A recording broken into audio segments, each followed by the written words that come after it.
Let's get a quick take on the Azucar Bakery being the subject of a religious discrimination complaint filed at the Colorado Department of Regulatory Agencies. At issue is the baker's refusal to write an anti-gay message on a cake shaped like a Bible. Patty Calhoun from Westward. Now, we saw the other side and probably a comparison with the baker that refused the same-sex marriage wedding cake, but this is a different kind of situation. What do you think? Well, it's clearly set up almost like the flip side of the Masterpiece Cake issue when the Lakewood baker didn't want to make a cake for a gay wedding. This is a little different, though, because it wasn't that she was refusing to serve anyone. What she was refusing was to write certain words on the cake, and she even offered to give him frosting so he could frost his own cake, so to speak. And instead he refused. We're going to see a lot of these complaints as they go, but she's a really wonderful woman at Azucar Bakery. We've worked with her at different events at Westward in the past. She is such a great success story, and I think she tried to split hairs here and accommodate everyone, and I hope it works out for her. David Kopel with the Independence Institute and DU Law School. You're one of our two esteemed lawyers in the panel today. What's your take on the situation?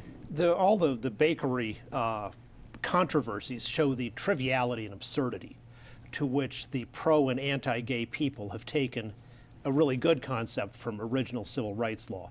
Back in the 1950s, black people who say were driving interstate had trouble finding gas stations where they could use the restrooms, had trouble finding restaurants where they could get served and eat inside rather than having to take out.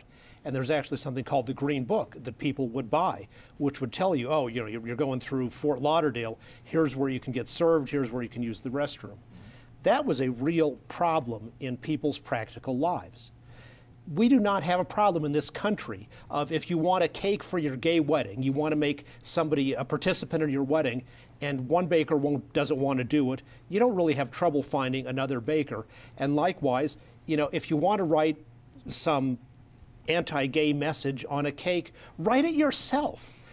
Bakers ought to have the choice to refuse to the same free speech rights that other people have, which is to choose not to speak. And a wedding cake is an artistic form of speech, and so is a anti-gay cake.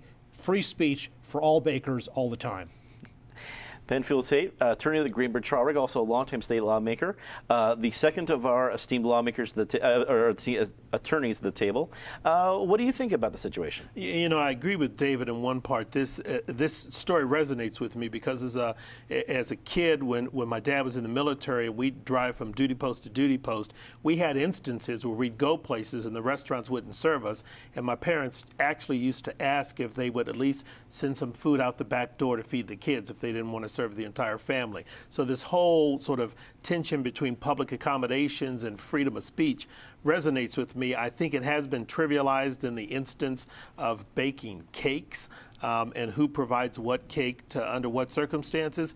I'm a little concerned in this most current one because there's also a factual dispute because the baker is now claiming I didn't want to put certain words on the cake, and the people who requested the cake are saying no, we didn't want any anti-gay slogans on the cake. We wanted Bible verses inscripted on the cake. So that's going to be something to figure out. One thing that no one's talking about that we ought to keep our eyes on, the state is currently in the process, there's an open posting for the new executive director of the Colorado Civil Rights Division. And so that's the division that's investigating these matters. And I'm just hoping that some of these ongoing controversies don't impact or impair both the quality and the nature of the applicants for the job and how the job is actually filled. Susan Green, editor with ColoradoIndependent.com. Thanks for joining us. Wrap it up for us. I think this customer, Bill Jack, who is involved with, I love this name, Worldview Academies. I love that name so much, just like I love the name Masterpiece Bakery. Did the baker here, Marjorie Silva, a huge favor. I think her business has gone up. She's become somewhat of a local baking hero, actually national and international baking hero. And when I need a cake next to order, I'm calling her. I she'll have plenty of business, Bible cake or not. Yeah.